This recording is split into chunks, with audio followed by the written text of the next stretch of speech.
안검 연축이 있습니다. 이건 안검이 이 상안검, 하안검이 있는데 안검, 상안검 부위가 땡기고 쪼이고 경련이 나고 또 힘이 없으면서 자꾸 눈이 감기는 증상이 있습니다.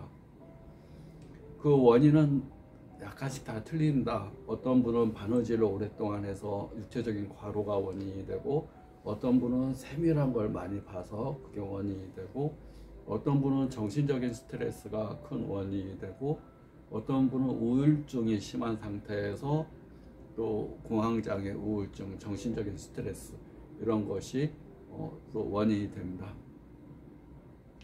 큰 소리나 갑자기 스트레스를 받으면 얼굴이 슬룩거리고 근육이 뭉치고 쪼이고, 눈에 있는 근육뿐만 아니라 눈꺼풀 근육뿐만 아니라 얼굴이 실룩거리거나 입술이 실룩거리거나 이마가 실룩거리게 됩니다. 그래서 눈꺼풀이 또 감기게 되니까 눈을 뜨려고 인상을 쓰다 보면 뒷목도 뻣뻣하고 아프게 되고 머리도 아프게 됩니다.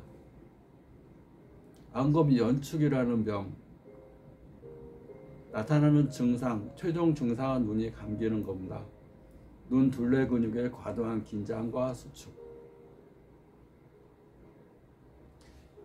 현대인들이 스트레스 속에 살고 있다 이렇게 생각합니다.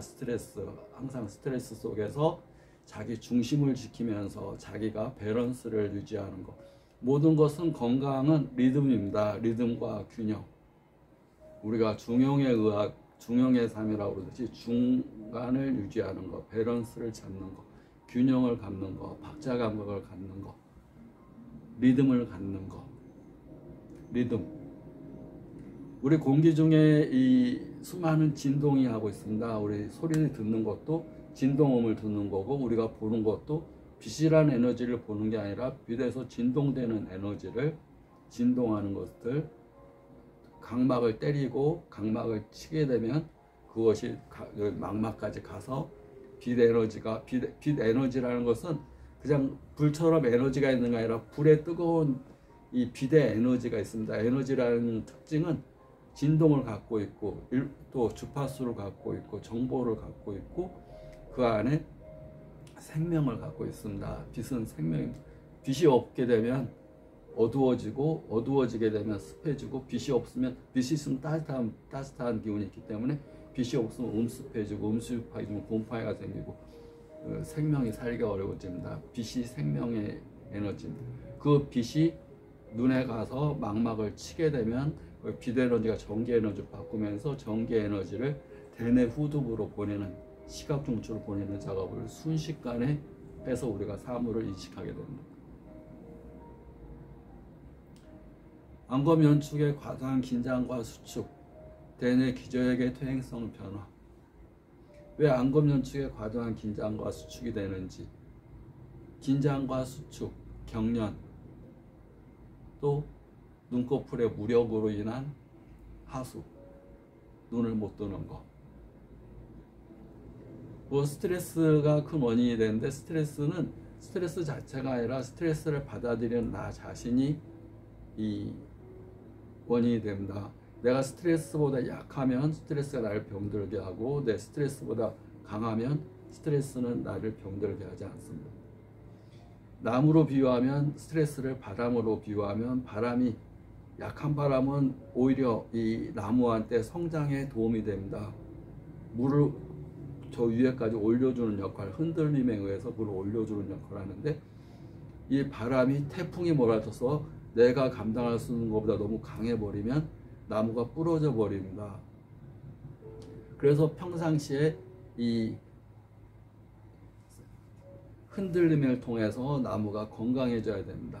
평상시 받는 잔잔한 스트레스, 우리가 살다 보면 큰 스트레스를 받는 것은 큰 태풍이 오는 거나 마찬가지입니다. 큰 태풍이 왔을 때 우리 몸에서 나타나는 병은 중풍이라는 표현을 씁니다. 엄청나게 무거운 큰 태풍에 내가 맞은 겁니다. 그래서 머리에서 생기면 머리 중풍, 눈에서 생기면 눈 중풍, 머리에서 중풍이 생기면 손발에 마비가 오고 언어 장애가 오고 우리가 신경이 제 역할을 못하게 됩니다. 근데 눈에 중풍이 생기게 되면 눈의 망막이나 동맥 또 모세혈관 부위가 맥히거나 터지면서 시력 장애가 오거나 시야 장애가 오거나 눈에 기능을 상실하게 됩니다. 동맥이 막히게 되면 산소와 영양분이 혈액에 공급이 안 되면서 세포가 죽어버리고, 정맥이 막히게 되면 노폐물과 이산화탄소가 배출이 안 되면서 노폐물이 계속 쌓이게 됩니다.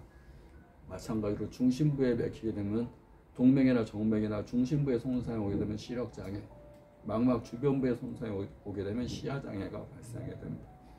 잔잔한 풍, 잔잔한 스트레스를 통해서 나무가 더 건강해지듯이 우리도 잔잔한 스트레스를 통해서 자기에 대한 면역을 키워야 됩니다. 이길 수 있는 힘. 그리고 스트레스를 나무가 지혜롭게 꽃을 더 화려하게, 이 열매를 더 건강하게 하는 요인으로 받아들이듯이 우리도 생활 속에서 이 받는 스트레스를 자기의 성장의 동력으로 받아들일 수 있어야 됩니다. 성장의 동력으로 받아들일 수 있기 위해서 가장 먼저 우리 몸의 근본은 몸입니다. 몸. 마음과 정신은 몸 안에 있는 겁니다.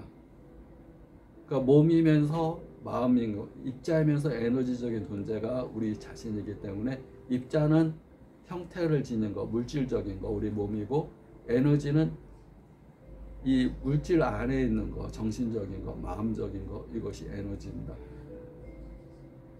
근데 정신적인 거, 이 에너지적인 것은 나의 의지로 할 수가 없습니다. 육체를 자꾸 쓰면서 입자가 튼튼해지면 에너지가 강해집니다. 입자가 약해지면 에너지가 약해집니다. 입자의 힘이 세지면 에너지가 세지는 겁니다. 그래서 우리가 할 수 있는 것은 몸을 튼튼하게 하면 정신적인 것, 마음적인 것도 강해지는 겁니다. 몸을 움직이는 것, 생명의 가장 필수적인 요소입니다. 생명체, 유기체는 움직이지 않으면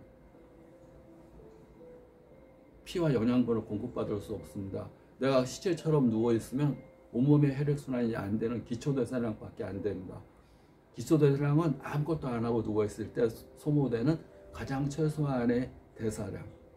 그게 좀 지나다 보면 혈액순환이 안 되고 말초에 피가 안 돌고 이제 죽어가는 겁니다.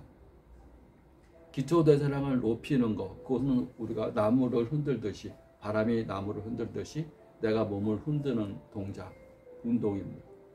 그 운동을 통해서 입자가 튼튼해지면, 입자라는 형태, 물질적인 게 튼튼해지면 그 안에 내부적인 에너지도 강하고 튼튼해지고, 강하고 튼튼하고, 그러면 내가 나무가 적은 나무인데 조그만 바람이 불어도 꺾일 수가 있지만, 거목이 됐으면 웬만한 태풍에도 흔들리지 않습니다. 그래서 우리가 살아갈 때 스트레스라는 거, 육체적인 정신적인 스트레스, 약물 스트레스, 주사로 인한 스트레스, 외상으로 인한 스트레스, 나의 몸에 가해지는 모든 자극과 충격, 나를 때리는 모든 것들을 이기는 방법이 굉장히 중요합니다. 이어 설명하겠습니다.